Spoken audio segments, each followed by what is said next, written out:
अस्सलाम वालेकुम। सिंदर सी छोड़ने वाली मसूर खुशबू के साथ मैं हूं आपका दोस्त, आपका होस्ट राशिद हुसैन बिरोई। और आज हम खड़े हैं जी एरिया है थुंगो और यहाँ मेरी फील्ड है और यहाँ पर 2 एकड़ मैंने खुद ने भी काश्त किए हुए हैं। तो हमने काटन के ऊपर काम किया है। इससे पहले मेरी प्रीवियस ईयर बहुत सी वीडियोज़ हैं काटन के ऊपर। इस वक्त काटन की कंडीशन क्या है हमारे पास इस एरिया में? काटन किस पोजीशन में? अर्ली काटन वो अलग साइड पर है, मैं लेट काटन आपको दिखाऊंगा। इस पर हमारे जो हारी हैं उन्होंने जो हारी जो हैं इन्होंने किस तरह काम किया है, इन दोस्तों को जैसे मैंने गाइड किया था और इन्होंने किस तरह उस चीज़ को इम्प्लीमेंट किया है, किस तरह उस पर अमल किया है। और हमने यहाँ पर फर्टिलाइजर्स कौन से दिए हैं। अगर हम क्रॉप को देखें यहाँ पर ज़मीन पर, अभी ये गोडी निकल रही है। इस तरफ अगर दिखाएं, इस तरफ दिखाएं तो ये गोडी निकल रही है, आप देखेंगे बीच में गोडी इसकी निकल रही है, ठीक है जी। और अगर इस तरफ लगाते हैं हम जहाँ पर गोडी रही है, आपको प्लांट्स दिखाते हैं हम। अगर आप आगे आएँ तो कैमरे के आंख से आप देखेंगे तो एक एक पौधा एकड़ो बूटो वो भी तकरीबन फुट थे। एक प्लांट है और वो भी 1 फीट की डिस्टेंस पर है और प्लांट हेल्दी है, देखिए आप। लेकिन मुझे यहाँ पर मिली बग के 2-3 दाने भी नज़र आए। देख लें जी, ये गर्मी की वजह से मिली बग के कुछ आसार नज़र आए हैं। चलें ठीक है, ये इतना इफेक्टिव नहीं होगा, ये कंट्रोल हो जाएगा। तो ये प्लांट आप देख रहे हैं, वेरी हेल्दी प्लांट्स, इनके लीफ आप देख रहे हैं किस तरह के बेहतरीन लीव हैं इसके। अब सबसे पहला काम जो हमने किया यहाँ पर वो ये था कि इन दोस्तों को मैंने समझाया कि आपने प्लांट पॉपुलेशन, पौधों की तादाद जो है वो आपने पूरी करनी है। वो किस तरह किया इन्होंने क्या किया, मेहनत की। 2-3 दिन उन्होंने कंटिन्यू क्या किया कि पौधे निकाले और एक पौधा इन्होंने छोड़ा। बूटा तो घना कढ़ा होगा अंदाजन 1.5 एकड़ में भरी, मतलब 1.5 एकड़ से वो हम भरी कहते हैं जी, वो जो हम बांधते हैं कपड़े के अंदर भरी, वो उर्दू में कैसे ट्रांसलेट करूँगा समझ नहीं आ रहा, लेकिन वो मतलब अच्छी निकाल दी। और क्या किया कि प्लांट्स को इन्होंने बाकायदा, प्लांट्स को आप देखेंगे ना, प्लांट्स को इन्होंने देखें जी, डिस्टेंस देखें प्लांट्स का। और इस में ये फ़र्क आया है कि प्लांट्स का जब डिस्टेंस आया तो वेरी हेल्दी प्लांट्स। और हमने यहाँ पर एक चीज़ चेक की है कि तकरीबन जो प्लांट्स हैं इनमें 4th नोड से 4थी नोड से जो है ना वो फ्रूटिंग शुरू हो चुकी है। अच्छा, अब इसमें ये बात आती है कि हमने इसको फर्टिलाइज़र्स क्या दिए। आप बड़े हैरान हो गए। ये मेरे जो यूज़र हैं, मेरे कस्टमर्स हैं, ये मेरे जो फार्मर हैं और ये मेरे हारी जो हैं, ये 2 साल से वीट और काटन में MAP यूज़र हैं। तो ये यहाँ पर यूज़ हुआ जी MAP फर्टिलाइज़र फर्स्ट, और उसके साथ हमने ह्यूमिक एसिड 4 kg यूज़ किया है, और उसके बाद हाफ बैग हमने NP इस्तेमाल किया है, और फिर 1 बैग हमने यूज़ किया अमोनियम सल्फेट। ये हमने इसको 3 फर्टिलाइज़र्स जो हैं इस वक्त तक हम दे चुके हैं इसके ऊपर। लेकिन वेरी एक्सीलेंट ग्रोथ है इसकी, और अच्छी ग्रोथ के साथ प्लांट पॉपुलेशन जो है, जिसमें मैं बहुत ज़्यादा बात करता हूँ कि पौधों की तादाद आपने पूरी करनी है करके साथ। अब मैनेजमेंट ये करना है कि आगे जाके, अब ये वैरायटी ठीक है, उसके आगे BS 313 है, और इस तरफ जो है आगे जो है वो आपकी 111 जो है वो वैरायटी है।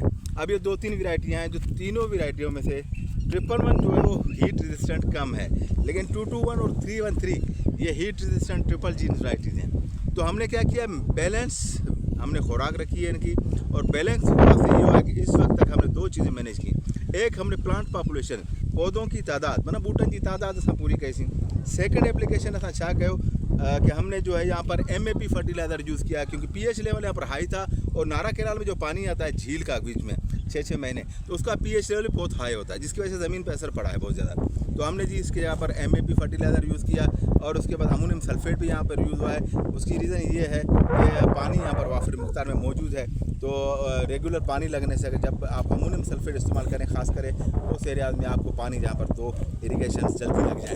और उसके बाद अब हम इसके ऊपर क्या करेंगे, अब हम इसके ऊपर फिर अमोनियम कैल्शियम अमोनियम नाइट्रेट पर जाएंगे, और उसके साथ हो सकता है कि हम जिंक सल्फेट 33% भी यूज़ करेंगे।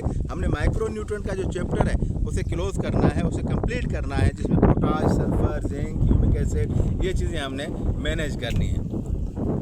तो ये चीज़ें जो है ना हमने मैनेज करनी है इंशाल्लाह ताला। कोशिश यही है कि वक्तन ब वक्तन आपको वो चीज़ें हम समझाएं कि जो काटन के अंदर बड़ी ज़रूरी होती हैं। अब काफ़ी दोस्तों को ये पता नहीं होता कि वो वैरायटी उन्होंने कौन सी लगाई है और वो वैरायटी क्या हीट रेजिस्टेंट वैरायटी है और उसको पानी कितने दिन पे चाहिए, उनके पास पानी की पोजीशन क्या है ये दोस्तों को पता नहीं है। तो हमने इन दोस्तों को कोशिश होती है जहाँ पर भी जाएँ अपने हारी को हम कोशिश करते हैं ट्रेंड करें। इन्होंने बड़ा ज़बरदस्त काम किया, इन्होंने प्लांट पॉपुलेशन को मैनेज किया और पौधे जो हैं वो तकरीबन, अगर कैमरा के आंख इधर जाएगी आप देखेंगे तो पौधे आपको सिंगल एक एक पौधा जो है वो आपको नज़र आएगा। अगर ज़मीन की तरफ नज़र रखेंगे तो एक एक पौधा जो ना आपको नज़र आएगा और 4 to 1.5 फुट की हमने इसको डिस्टेंस पे रखा है। उसकी रीज़न ये है कि इसमें इस वैराइटीज़ में ये ब्रांचिंग वैराइटीज़ हैं, 2 से 2.5 फीट इनकी ब्रांचेज आती हैं।